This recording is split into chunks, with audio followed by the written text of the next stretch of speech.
Hello, welcome to Unicorn Princess Tarot. So, ito yung reading natin for fire sign, Aries, Leo, and Sagittarius. Take only what resonates. This is general love reading.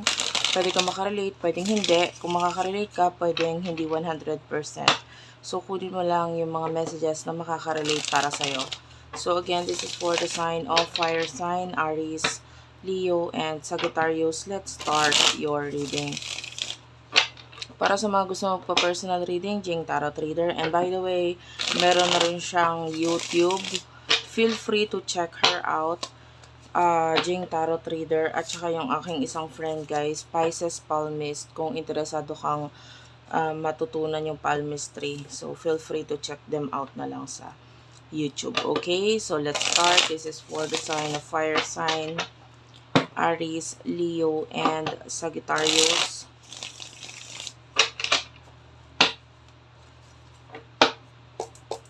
Fire sign.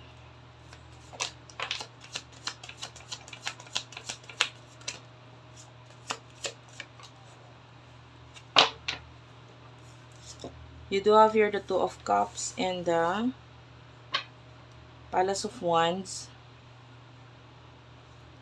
Ace of Wands is at the bottom of the deck.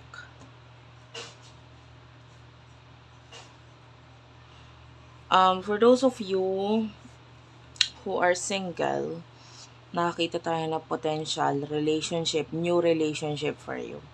Medyo magiging maganda to. There's a lot of passion with the Palace of Wands. Okay? Kaya lang of course, itong relationship na to, nakakita tayo ng mga bagay na mga itinatago or hindi pa nalalaman, hindi pa naipapakita, which is possible mga kaugalian na pwedeng ikakagulat mo na lang na may ugali pala siyang ganito, ganyan. But it's okay. It's part of, it's part of knowing someone. And may process naman talaga yun pag sa pakikipagrelasyon. And the more na mas tinatanggap mo yung dito sa taong to, the more na mas na re-realize mo na okay, mas nag-workout, mas tumatagal, mas minamahal. Okay? Ganun lang yun.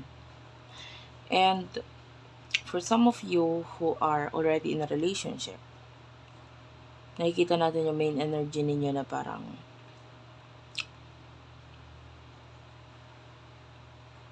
there's commitment May love at commitment dito sa relasyon nito. And nakikita natin na parang someone here is being manhid nga lang sa relasyon. But etong relationship ninyo parang hindi nyo hinahayaan na may something na gumambala sa inyo. Okay? Or rather, maaaring kung nasa isang relasyon ka, someone here is being protective. And then yung isa parang nagiging manhid in a way na parang wala siyang pakialam sa nagiging emosyon ng isa. Na nasasaktan na ako, nagsiselos na ako, pero ginagawa niya pa rin yun. Although may pagmamahal, may commitment, pero may pagsiselos na sabihin na natin hindi naman dapat pagsilosan, pero para sa taong to, kasilos-silos siya. So, ganun. And tell me about this person. Alamin natin yung sa side ng person mo. Ito, take only what resonates. Pwedeng konti lang ang makaka-relate dito. Pwedeng konti lang ang makaka-relate dito.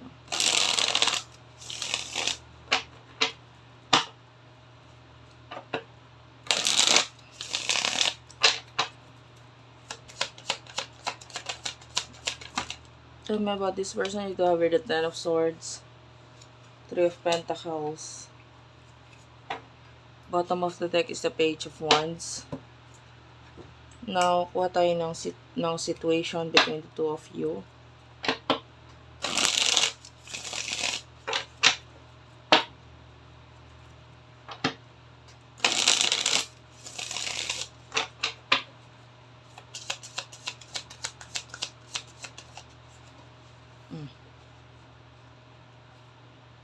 Okay, you do have your unconditional.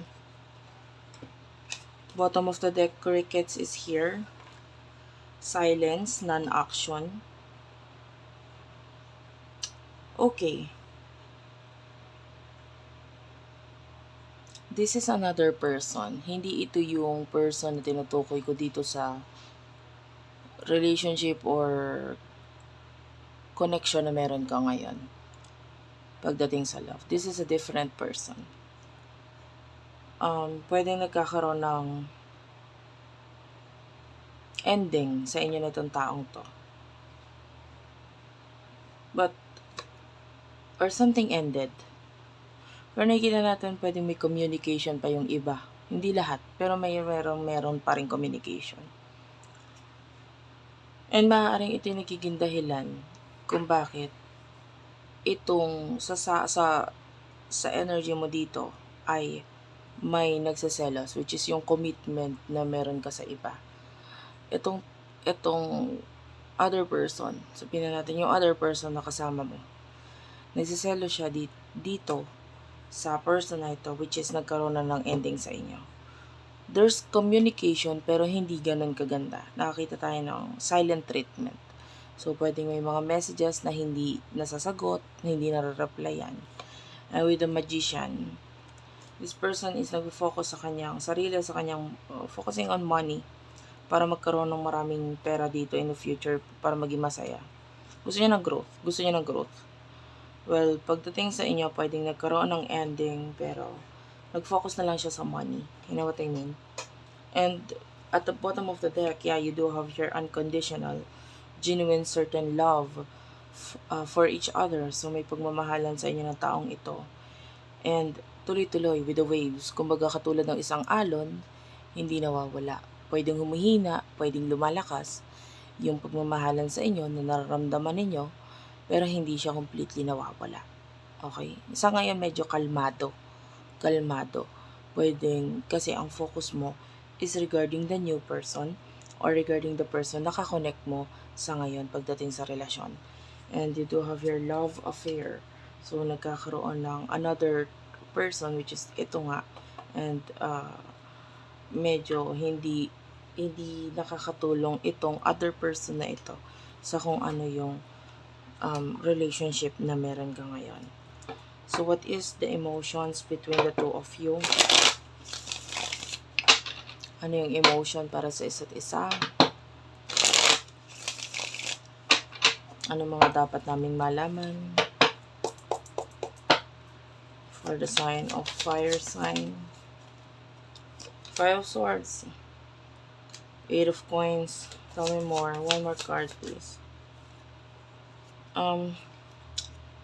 Someone here, hindi ko to kukunin, but just an additional message. Very challenging. Pwedeng nagkakaroon ng problem regarding money. Nagkakaroon ng pag-aaway, pagkakagulo, or a problem regarding money. This is very challenging for you. With the Nine of Coins, nararamdaman ko reversal energy. So, it's like a problem na parang may nawala or may natapos sa'yo. And now, nagkakos yun ng problem for you. Financial problem specifically. So, yeah, especially with the Ace of Swords, masyadong ito yung nasa isip mo ngayon. Regarding sa emotion mo dito sa taong to, if this is an ex, you feel like kompleto ka naman na, wala ka nang pakialam kay ex, ganun.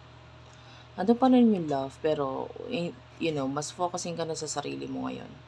And if this is a past person, na wala naman naging relationship, just a past person, up to now, nakikita natin, iniisip mo siya sa kung ano man yung ginagawa mo. So, maybe even though you're busy, dumadating pa rin yung point na naaalala mo tong taong to. So, you still love this person, but mas nakafocus ka ngayon sa reality, sa nasa harapan mo ngayon. And, kumbaga tuloy lang ang ikot ng mundo, hindi man ibig sabihin na natapos yung connection nyo, wala na, diba? Kailangan mo pa rin mag-focus sa kung ano yung mga darating pa sa'yo. So, for your person, ano emotions niya for you? The Seven of Wands, the Three of Swords, and the Six of Swords. So, umiiwas siya dahil may kakonek ka na ngayon eh. So, umiiwas na siya. Kasi, but I can see communication, pero hindi ibig sabihin, pwedeng hindi naman communication at all, but rather, pwedeng nandun pa rin yung friends kayo sa social media. Kasi, still, gusto niya pa rin naman nandiyan ka lang. Alam mo yun, yung basta nandiyan ka lang. Pero, sabihin na natin yung third person or third party dito is nagdulot ng sakit or lungkot sa person nito.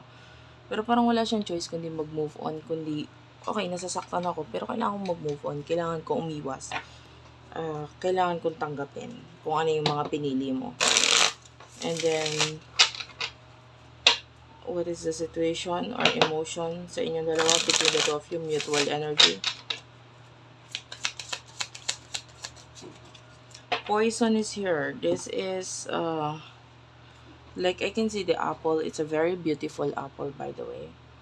There's love here, pero medyo toxic or medyo hindi pwede. It's like, this would cause a lot of trouble, a lot of problema sa inyo, especially kung may mga taong involved dito, like the family. Okay? So, sa ngayon, oo, mahal mo siya, mahal ka niya, but the problem is the other person or other people na involved sa connection nito. Okay? So, what will happen in the future for the both of you? If this is an ex, could possibly be na kaya nagpo-focus ka na lang sa mga isipin mo is that ayaw mo na ng toxicity eh. Pwedeng yung, if you're dealing with an ex, pwedeng hindi mo na siya mahal, pero nandun yung may alaala ka pa rin dito sa taong to. What will happen in the future for the both of you? And if this is an ex, yung person na ito is nakamove on na rin, especially madali siya nakamove on because of the third person na involved dito, whichever side, kaysa side mo sa side niya.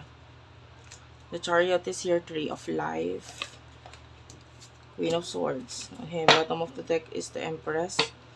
Okay, I see you loving yourself in the near future. Wala ka nang pakialam muna dito sa person na ito. You are moving out of the connection. You are moving away from this connection and mas nagfo-focus ka sa iyong sarili. With the Tree of Life, you know, parang wala rin naman sa kanya yung interest mo in the near future. Okay? This is you loving yourself. This is you focusing on the people around you na mas importante para sa'yo. And then, pagdating sa side ng person mo, the Five of Swords is here. Six of Pentacles and the Empress. So, pareho naman kayo. Pareho kayo ng person na ito nang pinagfo-focusan. Mga kanya-kanya ninyong sarili. I can see someone here signing a contract. So, the Divine Feminine Obsession is here. So, mas nakikita natin na, yeah, mas nagfo-focus sa self-love ang ipinapakita dito. Okay? And,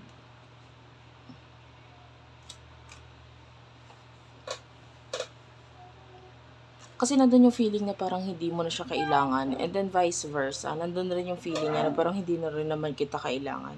So, itong connection na ito, hindi na to masyadong nag-work out in the future. So, maybe this is the real end of your journey with this person. Tapos na, nag-end na. And tuloy-tuloy yung ending na yon. Kasi nagfo-focus na lang kayo sa mga kanya-kanya ninyong mga sarili dito. Okay? And this person in the future will be creating changes para sa mga toxicity or hindi maganda nangyayari sa kanya. Nakakita tayo dito ng mga ang tawag dito?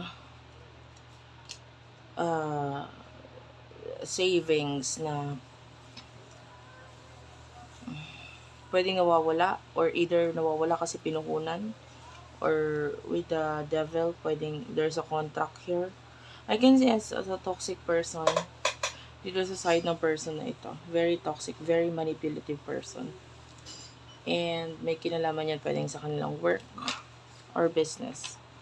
But anyway, for you, it doesn't matter anymore. Thank you for watching, guys. I love you all and bye-bye.